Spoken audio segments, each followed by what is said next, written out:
બ્રિજમાં આગળ વાત કરીએ તો આણંદની અમૂલ ડેરી નિયામક મંડળની ચૂંટણીનો ધમધમાટ શરૂ થયો છે। ચૂંટણી ફોર્મ ભરવા આવેલા ઉમેદવાર સાથે ધક્કામુક્કીના પણ સમાચાર સામે આવ્યા છે। અમૂલની ચૂંટણીમાં ફોર્મ ભરવા આવેલા ઉમેદવાર સાથે ધક્કામુક્કી થઈ છે।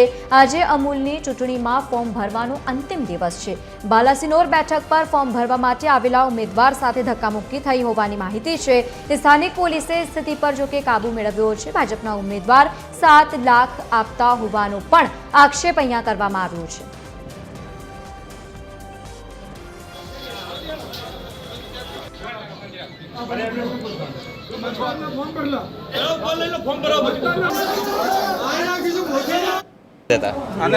રૂપિયા 7 લાખ આલે એક સભ્યને એવું કહેવા માંગે તમને કોઈ ચેરમેન ના મને તો કોઈને નહીં આપે। હું તો જાતે ઉમેદવાર હું। હમણાં વિડીયોમાં રૂપિયાના ઢગલા પપ્પુભાઈ આપે 7 લાખ રૂપિયા એક ચેરમેન દીઠને એવું કર્યું છે। એટલા મારા ઠેકેદારને દરખાસ્ત વાળાને દબાણ કરતા હતા, મારતા હતા। ફોર્મ ભર્યું ફોર્મ ભર્યું મેં બાલાસિનોર ફોર્મ ભર્યું।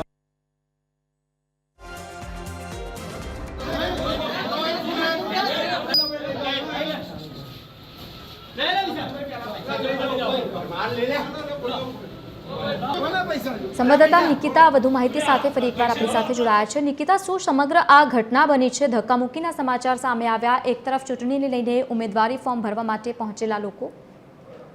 જી લવલી, જો ખાસ કરીને વાત કરવામાં આવે તો અમૂલની ચૂંટણીમાં ફોર્મ ભરવા આવેલા ઉમેદવારો સાથે ધક્કામુક્કી કરવામાં આવી। આજે અમૂલની ચૂંટણીમાં ફોર્મ ભરવાનો અંતિમ દિવસ હતો। બાલાસિનોરની બેઠક પરથી રાજેશ પાઠક સાથે ફોર્મ ભરવા આવેલ ઉમેદવાર સાથે કલેક્ટર કચેરીમાં ધક્કામુક્કી કરવામાં આવી। સ્થાનિક પોલીસે સ્થિતિ પર કાબુ મેળવ્યો છે। કોંગ્રેસ કાર્યકર અમૂલની ચૂંટણીમાં ઉમેદવારી કરવા આવતા હિંસક દ્રશ્યો સર્જાયા હતા। ભાજપના ઉમેદવારોમાં 7 લાખ આપવા હોવાનો દાવોનો આક્ષેપ કરવામાં આવ્યો છે। જી બિલકુલ, આભાર સમગ્ર માહિતી સાથે જોડાવા બદલ। તો આજે અમૂલ ચૂંટણીમાં ફોર્મ ભરવાનો અંતિમ દિવસ છે અને તે દરમિયાન જ્યારે ઉમેદવાર પહોંચ્યા, ધક્કામુક્કી પણ કરવામાં આવી છે।